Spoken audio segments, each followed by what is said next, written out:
Bem-vindos ao Caça ao Voto. Hoje termina a campanha eleitoral e no Caça ao Voto vamos ter algo que pode ser semelhante ao último dia de aulas. Vamos ter todos os jornalistas do Observador que estão na estrada a fazer um balanço desta campanha que fica marcada por debates entre vários centenos, por tancos, ainda pela morte de Diogo Freitas do Amaral e há cerca de uma hora um incidente que envolveu António Costa. Juntam-se a este Caça ao Voto o publisher do Observador José Manuel Fernandes, o editor de política Pedro Benevides.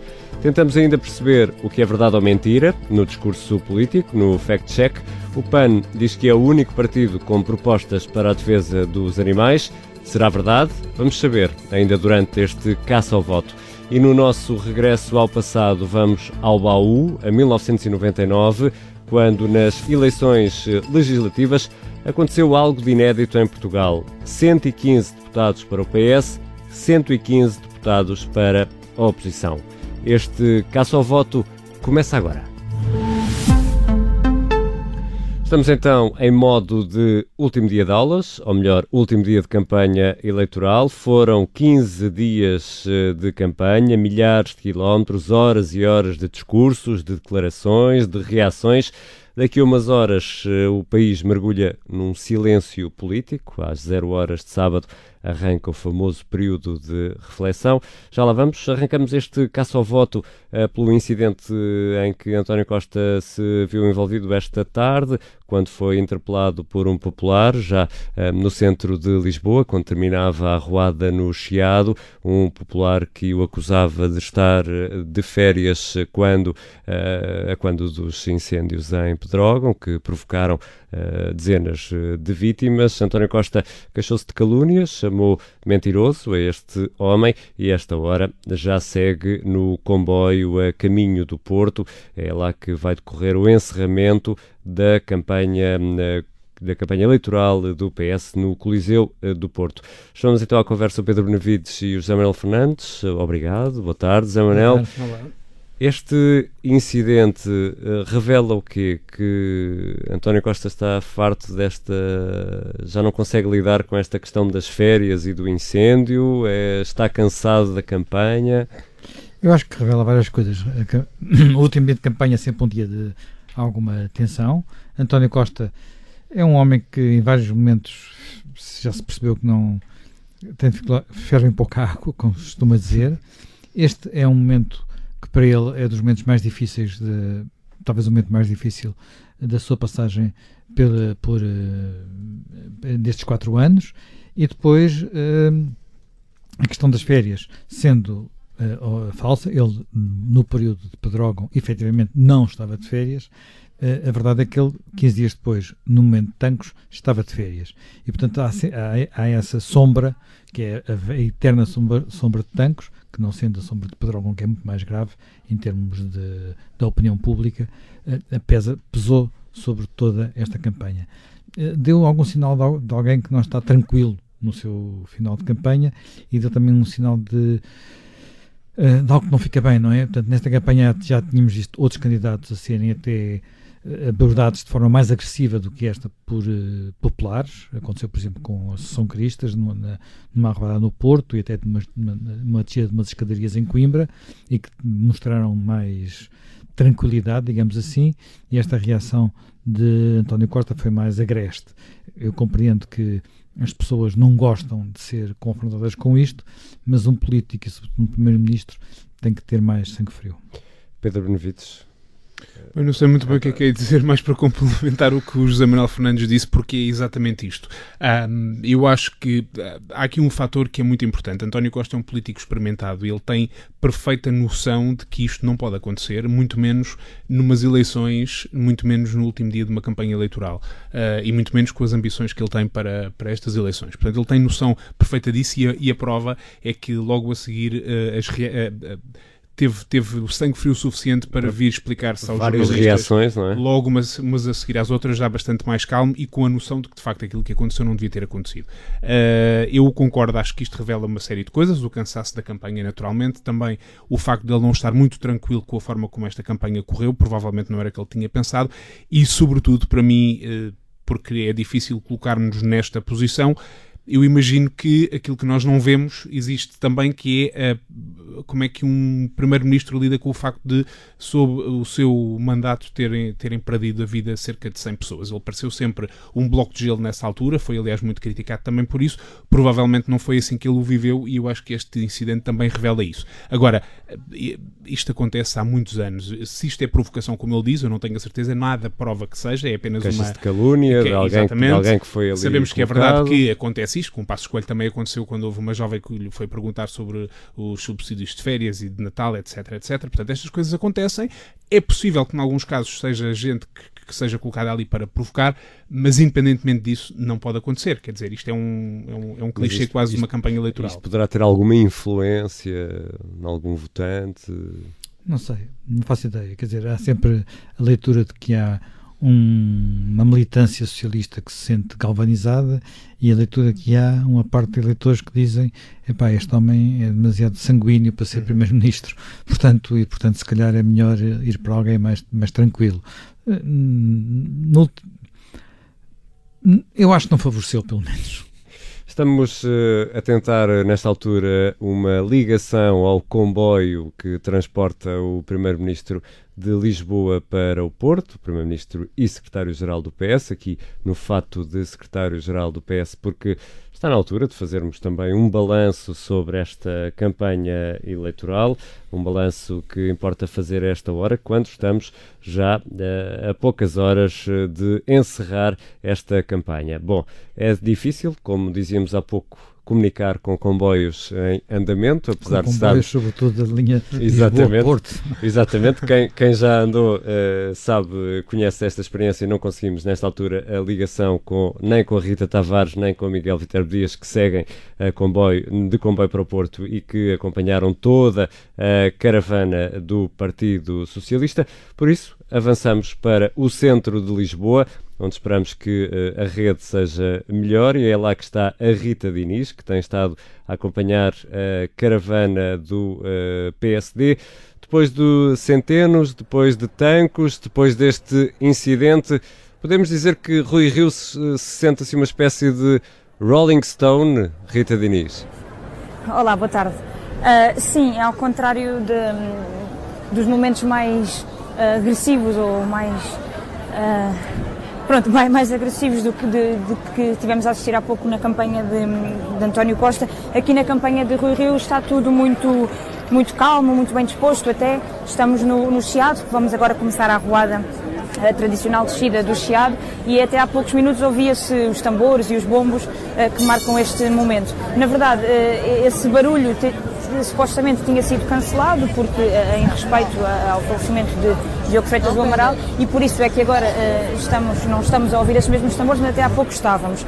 A questão aqui é que o Rui Rio hoje teve um dia que até podia ter sido mais tenso, porque está em Lisboa, e logo em Alvalade, onde esteve de manhã, recebeu a visita de alguns críticos, nomeadamente Miguel Pinto Luz, José Eduardo Martins, algumas pessoas que tinham dito há umas semanas que o Rui Rio não estava a galvanizar e a fazer o seu papel, e que agora vieram aqui na qualidade de apoiantes, digamos assim. Rita, e deixa-me já agora, deixa-me perguntar-te, porque eu estou muito curioso desde que li isso de manhã, como é que foram os cumprimentos, como é que foi o ambiente? Havia ali frieza, ou estava tudo com ar de que estava motivado para um grande resultado do PSD?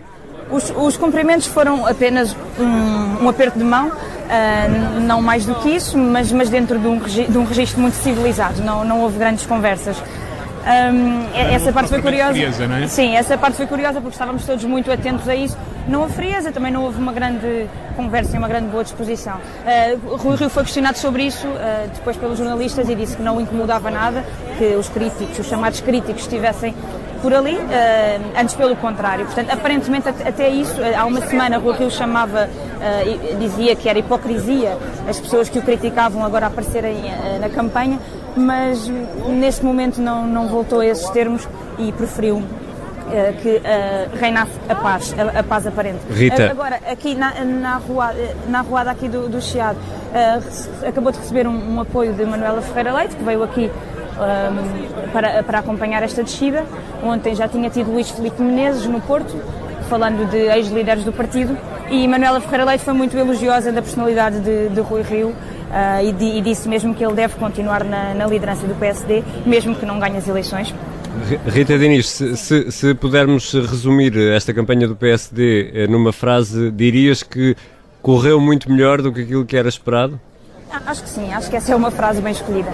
Acho que mesmo dentro do partido é isso mesmo. E quantos quilómetros, Rita? Eu penso que já chegou aos 3.000, penso eu. 3.000 quilómetros. Nada mal, está quase a acabar, Rita, está quase a acabar. Rita Diniz, que acompanhou a caravana do PSD, outra das protagonistas desta campanha foi Assunção Cristas. A campanha do CDS já terminou, esse final foi antecipado devido à morte de Diogo Freitas do Amaral. Rui Pedro Antunes, estiveste particularmente interventivo aqui no Caça ao Voto nestas sessões, porque se no PSD as coisas correram melhor do que era esperado, no CDS parece que correu tudo mal. É verdade, as coisas não correram muito bem ao CDS, às vezes por culpa própria, às vezes por culpa das circunstâncias. Obviamente que não se pode imputar à equipa do CDS ou à Assunção Cristas certas coisas que lhe aconteceram, nomeadamente a morte do fundador e outras coisas que perturbaram a campanha. Mas o que é certo é que, por exemplo, a questão do apoio do Rui Moreira, que não era apoio ou de aparecer ao lado, não foi bem gerida do ponto de vista da comunicação e acabou por ser uma dos fatores que perturbou a campanha do CDS. Posto isto, o facto da campanha ter terminado mais cedo também retirou aqui algum espaço mediático à campanha nos noticiários da noite, que são sempre importantes. Há muita gente que dá uma especial importância aos noticiários da noite dos telejornais, principalmente antes do dia de reflexão, e aí o que contará serão as imagens de Paulo Portas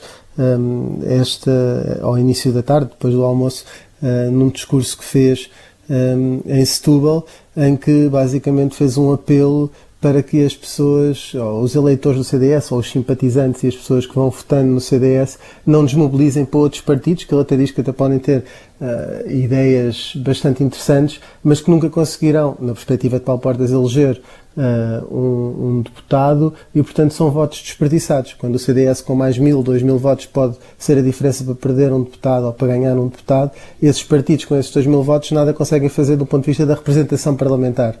E então foi para isso que alertou tanto Paulo Portas como Nuno Magalhães como a própria Assunção Cristas, que no discurso final apelou quase à alma centrista para que, na verdade, votassem no CDS, estivessem indecisos entre dar desta vez um voto a um novo partido, que continuassem a votar no velho CDS. Rui Pedro, tu sentiste de alguma forma que a morte de Diogo Freitas do Amaral causou alguma emoção na caravana, no partido, e que esta interrupção é uma interrupção sentida ou é mais uma interrupção obrigatória, por assim dizer? Eu, para ser sincero, e isto é tudo impressivo, não é? Não notei que houvesse pessoas abatidas com a morte de Diogo Freitas do Amaral. Naturalmente que a maior parte das pessoas que hoje estão no CDS não conviveram no CDS nem fora dele com o Diogo Freitas do Amaral, à exceção talvez de Lobo Xavier, que embora tenha feito ontem um discurso de homenagem, não foi um discurso, foi um discurso emotivo, como é sempre quando se perde alguém da vida pública que se respeita, mas não foi quase um discurso de amizade e não houve essa contenção. Claro que o jantar de ontem, que era de homenagem, foi um jantar mais contido, não houve, mas quer dizer, as pessoas estavam divertidas dentro das limitações, à volta de um jantar, não é aquela comoção como se via, por exemplo, em algumas fases, em algumas encontros do PS para nada disso. Quanto à reação do CDS, por ser tardia também, a impressão que deu foi que acabou por ser quase uma diligência obrigatória, uma vez que estamos a falar de um fundador do partido. O Rui Pedro já estava aqui a ser atropelado pela campanha da CDU. Estávamos a ouvir aqui a campanha da CDU quando estamos a falar com o Rui Pedro Antunes. Que os militantes do CDS tinham desistido. Exatamente.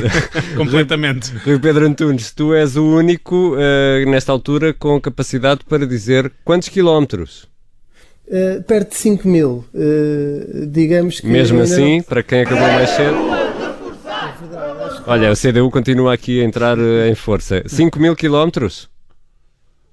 Sim, 5 mil quilómetros. Acho que a única hipótese de ultrapassar esta quilometragem é mesmo a CDU. Deve ser por isso que a CDU está a tentar entrar. Pelas sondagens já ultrapassou o CDS. Não é? Há um despique, é verdade. Exato. Obrigado, Rui Pedro Antunes, o único jornalista do Observador que pode já ir para casa a esta hora, já terminou a tarefa. Vamos agora ao Bloco de Esquerda, que encerra a campanha em Setúbal. É lá que está o jornalista José Pedro Mozos. Boa tarde, José Pedro. Dirias que foi uma campanha discreta? Boa tarde, Ricardo. Sim, em certa medida pode dizer-se isto. Porque o Bloco de Esquerda vinha apostado em fazer uma campanha em que apelasse ao voto útil à esquerda, em que tentasse evitar a maioria absoluta do PS.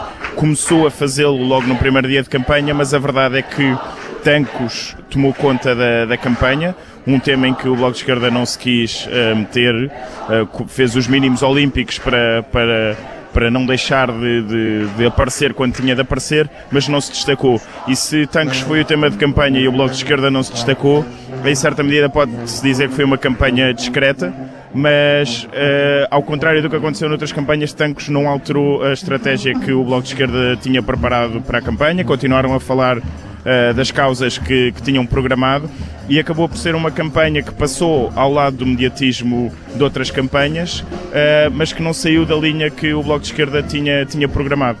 José Pedro, já agora deixa-me perguntar-te, porque quando começámos a preparar, enfim, as idas para a estrada, o que se pensava é que ia ser uma campanha muito discutida à esquerda, com o PS e com o Bloco de Esquerda e PCP ali em alguma tensão. Na verdade não foi isso que aconteceu, mas houve vários recados do PS para avisar contra os perigos dos parceiros à esquerda e houve também, desde logo ontem, Catarina Martins a fazer assim uma espécie de abertura de janela para as novas oportunidades que viriam aí para começar um capítulo novo do ponto onde se parou quando se foi para eleições. O que é que tu interpretas disso? Quer dizer que Catarina Martins está de facto disponível para negociar uma nova geringonça ou aquilo é retórica de campanha para tentar ganhar mais uns votos? Eu acho que é uma mistura das duas coisas, na verdade, dado que se olharmos para aquilo que foi o planeamento de campanha do Bloco de Esquerda, acaba por ser coerente, ou seja, no primeiro dia tentam criar essa tal distância em relação ao PS, que era para no fim conseguirem fazer valer a experiência da geringonça, assumirem os louros dessa solução e poderem depois dizer nós estamos orgulhosos do que se passou e por nós vamos aprofundar esta solução. Algo que Catarina Martins elevou a um outro nível ontem, quando, além de dizer que estava disposta a fazer parte de uma nova solução e de contribuir para uma maioria de esquerda, disse essa frase que tu referiste, em que basicamente assume que o Bloco está disposto a fazer uma espécie de upgrade à geringonça, ou seja, pegar no ponto onde ficou para um novo começo. Esta é a expressão que ela utilizou. Ou seja, acaba aqui por fazer é como se fosse a cereja no topo do bolo daquilo que foi o discurso do Bloco de Esquerda, mas claro que isto para o eleitorado de esquerda é um apelo ao voto numa reta final. Obviamente há aqui cálculo político também e taticismo, mas eu creio que é uma mistura das duas coisas, sim. Zé Pedro Mozos, quantos quilómetros? Hoje ultrapassei a barreira dos 3.000 com a viagem do Porto para Setúbal, que é onde me encontro agora, numa arruada do Bloco de Esquerda, que segue o comício de encerramento também em Setúbal. Foram 300 km a somar aos cerca de 2.800 que já tinha feito, 3.100 no total.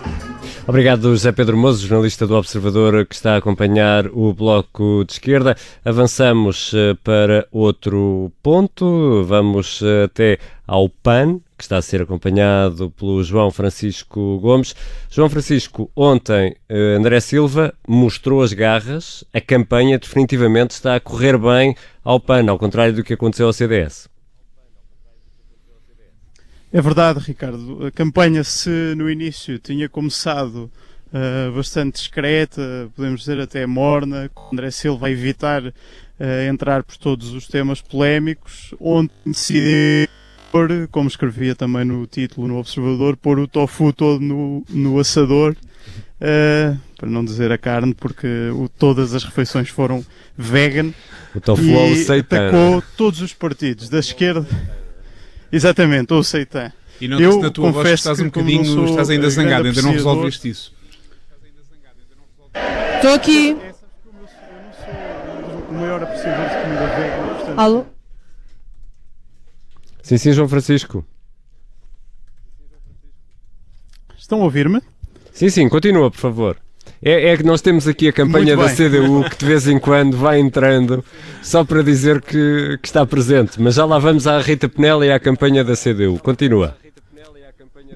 Muito bem, como som de fundo. Eu neste momento o som de fundo que tenho é mais o dos passarinhos e o das árvores, não sei se, e do vento a bater nas copas das árvores, não sei se houve, porque depois de facto de um dia em que André Silva decidiu mostrar as garras, como dizias, e atacar todos os partidos da esquerda à direita, dedicou este último dia de campanha, que é, como sabemos também, o dia do animal, ao tema que é mais querido à base eleitoral do PAN, que são precisamente os animais.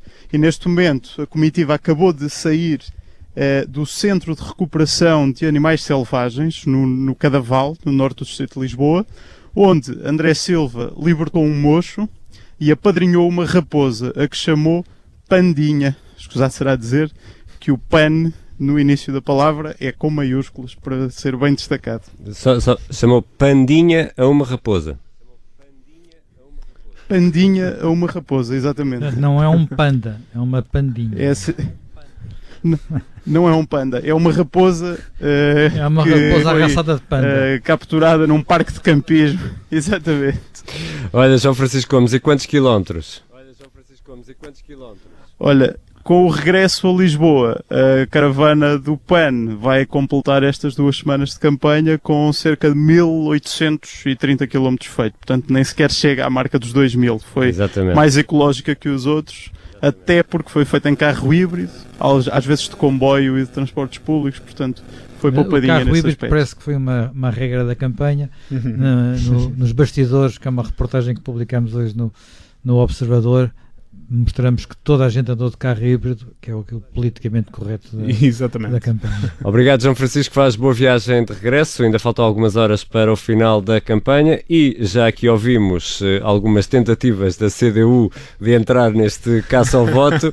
Agora sim, Rita Penela, andas pelo Norte, a CDU vai encerrar a campanha em Braga. Boa tarde, Rita. A campanha da CDU foi decorrente sem grandes sobressaltos, mas houve aqui, pelo menos, ficámos com essa percepção, repetidas tentativas do PCP de vincar que estava na geringonça com um pé dentro, mas com um pé fora, do tipo, eu fumei, mas não inalei. Olá, e as minhas tentativas de entrar no ar foram quase tantas ou menos do que aquelas que o Jerónimo de Sousa fez para conseguir chegar aqui à arruada na Baixa do Porto, porque pela primeira vez há um atraso enorme de Jerónimo de Sousa, não só na campanha, mas para uma arruada que, como devem poder ouvir, é muitíssimo participada e ruidosa, ao contrário da que aconteceu ontem no Chiado em Lisboa. Jerónimo de Sousa falou aos jornalistas há poucos segundos, minutos, estamos a um passo tão acelerado que é difícil perceber quanto tempo é que passa, porque os atrasos... Nós vamos percebendo pela tua respiração que estás a caminhar e não há problema. Então vamos lá ao essencial, Rita, estamos na hora do balanço. Ok, então neste momento Jerónimo de Sousa a não se comprometer muito com a solução governativa, mas também não há uma posição tão vincada como no início desta campanha, talvez algum discurso mais modelado e a dar mais espaço para uma hipótese de acordo com o PS. Claro que dependendo sempre, nas palavras de Jerónimo de Sousa, da decisão do povo português que se manifestará no próximo domingo. Tem a ver com a relação de forças que sairá das eleições, mas eles, a delegação da CDU e Jerónimo de Sousa em particular, têm falado muito da questão da legislação laboral. Isso continua a ser presente no discurso dele como uma espécie de bandeira vermelha para uma futura negociação com o PS, ou isso desapareceu nos últimos dias?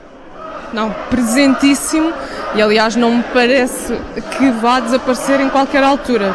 O Partido Socialista, o Partido Comunista, aliás, já disse que deu a entender, aliás, que um dos requisitos para que se sente à mesa, além de conhecer todos os encargos que o PS poderá trazer, é exatamente rever as alterações que foram aprovadas à lei laboral contra a esquerda e que o PS fez aprovar com a abstenção do PSD e do CDS no final da última legislatura e que tanto burburinho e incómodo causaram nos parceiros da Geringonça. Rita Penela aqui a acompanhar a CDU. Rita, resta saber quantos quilómetros? Já perdi a conta, 3.000 e muitos, e neste momento a pé a uma velocidade que, posso dizer-vos, está a ser muito exigente. Então concentra-te e não percas a arruada. A Rita Penela aqui em direto a partir do Porto, a arruada da CDU, a CDU que termina em Braga esta campanha. E damos a volta, voltamos ao início. Temos agora contacto telefónico com a Rita Tavares. Está difícil o contacto com esse comboio que segue entre Lisboa e Porto. Rita Tavares, está na hora de fazer um balanço. Esta campanha para a caravana do PS nunca mais acaba? Pois nunca mais acaba, porque não está assim a correr propriamente da melhor maneira. Ainda agora houve aqui um acidente no final da arruada do Chiado, que é aquela descida tradicional que os partidos fazem, que o PS também faz, que fez esta tarde, e António Costa foi ali abordado mesmo já no final. Já estávamos a desmobilizar e a entrar nos carros para ir rapidamente para a estação de Santa Apolónia, onde ele apanhou o comboio onde agora estamos, para ir para o Porto, e há um senhor que o aborda e lhe diz que ele tinha estado de férias durante os incêndios de 2017, os incêndios de Toralgão Grande, em junho de 2017. E ele queixou-se de calúnias. Já ouvimos esses sons, ainda há pouco falávamos também nisso. Rita, temos de avançar porque aqui a rádio é como o comboio, corre a grande velocidade. Que balanço é que podemos fazer desta campanha do Partido Socialista? Olha, eu diria que este momento aqui acabou por carimbar uma campanha que realmente teve assim uma estratégia um bocadinho, andar um bocadinho aos altos e baixos. Começou num alto e acabou muito baixo, porque o Partido Socialista teve que por várias vezes durante estas 2 semanas alinhar ali a estratégia de comunicação e a mensagem que estava a querer passar, tentando desviar-se primeiro daquela acusação que saiu a meio da campanha do caso Tancos e depois acabou por tentar puxar a campanha para o confronto direto com Rui Rio, sendo que nos primeiros dias não teve propriamente sucesso e andou mesmo a ter que responder e a dizer todos os dias aquela mesma frase: à justiça que é da justiça, à política que é da política, para responder a um caso que é muito sensível para o Partido Socialista, porque envolve um ex-ministro de António Costa, e que realmente caiu que nem uma bomba aqui no meio desta campanha, com um ataque muito raro também de Rui Rio, a que António Costa respondeu, e isto acabou sempre por ir marcando a caravana socialista. E de resto, nas ruas nota-se que a mobilização também não é a mobilização de outros tempos. Na caravana diz que justifica-se que é normal, que os tempos são outros e que agora também já não interessa fazer esse tipo de mobilização grandiosa, como por exemplo aqueles comícios de milhares de pessoas de José Sócrates em 2009, por exemplo. Mas o que é um facto é que se nota mesmo que o partido não está tão animado e tão puxado para estas iniciativas. Notou-se muito durante esta caravana, com iniciativas que estavam marcadas para um dia que foram desmarcadas e colocadas noutro, arruadas que foram substituídas por visitas à obra do governo, enfim, toda uma série de ajustes que mostram que alguma coisa não está a correr bem. Rita Tavares, quantos quilómetros? Cerca de 3.000, mas agora estamos aí para o Porto, onde vai encerrar ainda a campanha, portanto. Agora vão de comboio, depois regressam de automóvel?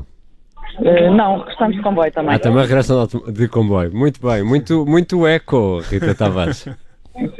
É, exatamente, muito eco. Façam boa viagem. Rita Tavares, que com Miguel Viterbo Dias acompanharam a caravana do PS, ainda vão estar mais logo no Coliseu do Porto para assistir a este encerramento de campanha por parte do Partido Socialista. Vamos encerrar também aqui esta ronda de análise. Manuel Fernandes, uma última ou uma opinião sobre a forma como esta campanha correu. Eu acho que esta campanha foi uma campanha muito atípica, muito diferente das campanhas anteriores. Eu diria que foi em muitos aspectos uma campanha triste, em que muitos argumentos foram esgrimidos numa fase inicial, com os debates que duraram praticamente 3 semanas antes da campanha se iniciar, e quando partiu para a estrada já se tinha dito quase tudo. Houve muito pouco envolvimento das populações, pareceu passar um pouco ao lado das pessoas, e eu sinto que é necessário repensar um pouco a forma como os partidos fazem as campanhas, e também a forma como o tipo de não só de propostas que levam para a rua, como as pessoas que apresentam. Ainda há pouco estava a pensar, e acho que somando as idades dos 2 candidatos a primeiro-ministro, nós nunca tivemos 2 candidatos de uma soma tão elevada. Portanto, e provavelmente nós estamos a apresentar rostos na política que já cansam um bocadinho os portugueses, e precisávamos de alguma renovação. Eu olho às vezes para estas arruadas, para estes jantares, e a quantidade de cabelos grisalhos, para não dizer cabelos brancos, mostra a presença de muito pouca juventude. E acho que a juventude também é quem se abstém mais. Vamos ver o que é que acontece com a abstenção no próximo fim de semana, mas o nível da abstenção e o grau de participação da juventude vai ser muito importante para perceber também até que ponto esta campanha funcionou ou não funcionou. Pedro Benevides? Eu tenho dúvidas que a campanha tenha funcionado, porque o José Manuel falava aqui da falta de contacto com as populações. A necessidade de se rever o modelo de fazer campanha já é conversada há muitos anos, e desta vez vários partidos, inclusivamente o PSD, prometiam que iam ter um modelo de campanha inovador. O que é que aconteceu? Em vez de fazerem os comícios, aqueles comícios espetaculares, faziam aquilo que Rui Rio chamou das talks, mas daquilo não era mais do que ter os seus sentados a fazer as perguntas que estavam previamente encomendadas, e aquilo era uma conversa de uns para os outros. Portanto, também não é exatamente assim que se chega ao eleitorado que eventualmente possa estar aberto a algumas conversas. Acho que foi uma campanha muito contaminada pelos assuntos que marcavam a atualidade, o que em si não é nada de mal, porque falar sobre tanques e falar sobre responsabilidades de membros do governo num caso destes é uma questão que interessa e que passou pelo Parlamento, mas foi sobretudo uma campanha em que andaram muito no despique uns com os outros, a ver quem é que conseguia atacar mais o outro, e não sei honestamente se foi uma campanha suficientemente esclarecedora. É verdade que tivemos os debates, também não sei se as pessoas ficaram com uma ideia muito clara sobre aquilo que os partidos propunham, se viu para uns subirem e outros descerem. Não se pode dizer que foi uma campanha morna, porque ainda hoje estamos aqui a falar de um momento de grande tensão, como já não se via há muito numa campanha eleitoral. Sim, mas foi quase um bocado... Mas são estes episódios, exatamente. Rui Rio acaba de dizer que não teve nada a ver com aquela interpelação mais enérgica. Diz: alguma vez eu ia fazer semelhante coisa, por amor de Deus, diz Rui Rio. Ele, aliás, parece-me, já agora deixa-me fazer um rápido comentário, pareceu-me um pouco exagerado aquela tirar de responsabilidades de António Costa para achar que aquele senhor tinha sido ali plantado por alguém. Não é isso que me parece daquilo que vi na televisão. Acho que era claramente um espontâneo, como há muitos espontâneos daqueles pelas ruas do país, mas enfim. Mas ainda que fosse, quer dizer, não é exatamente a reação, e aliás há alguns elementos do CDS que não há uma reação oficial, mas já disseram, têm comentado que Assunção Cristas, por exemplo, não fez isso, e perguntam só quais eram as motivações da senhora que ali estava, mas não atacou nem apontou responsabilidades. Portanto, de facto não foi um grande momento para António Costa. À meia-noite acaba a campanha. Obrigado, José Manuel Fernandes, o publisher do Observador, Pedro Benevides, editor de política. Pedro, fica aí mais um pouco. Ainda vamos precisar de ti, porque já a seguir vamos ao fact-check.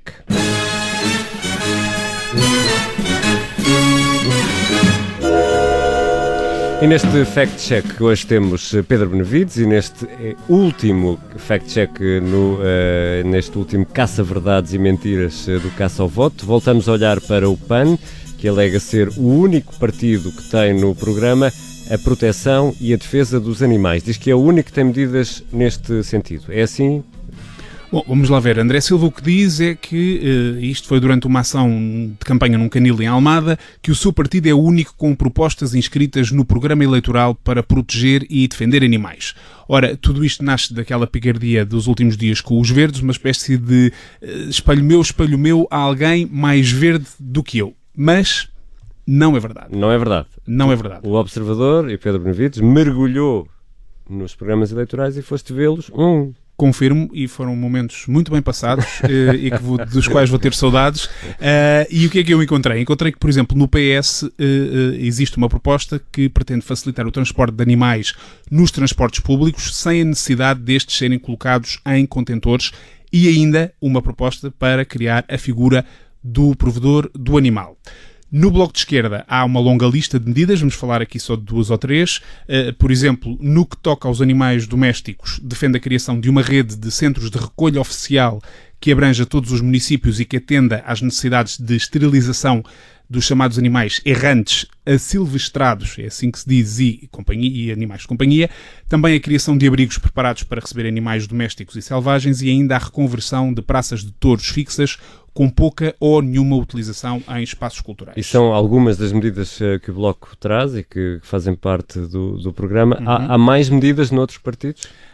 Há mais medidas no CDS, por exemplo, que no capítulo de animais domésticos propõe reforçar as medidas de controle de reprodução de animais de companhia com campanhas de esterilização, como forma de prevenir o abandono e a propagação de matilhas de cães selvagens.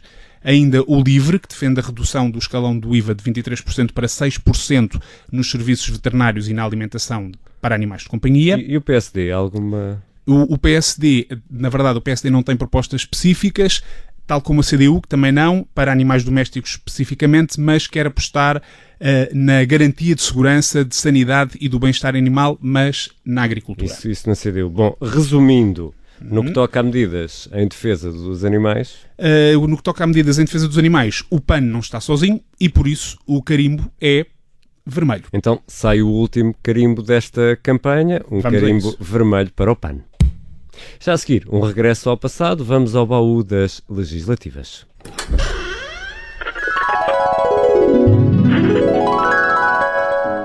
Ouvi dizer que o nosso amor acabou. Estamos em 1999, ano de lançamento deste Ouvi Dizer dos Ornatos Violeta. É também o ano de um acontecimento inédito no Parlamento Português, 115-115. Ora, já vou explicar isto, são precisos 116 deputados para ter uma maioria absoluta, e em 1999, no virar do século, o PS de António Guterres conquistava 115 lugares, faltou um para chegar à maioria absoluta. 20 anos depois, Maria de Belém, então Ministra para a Igualdade, diz que até trouxe algumas vantagens. Eu tenho uma personalidade eminentemente negocial.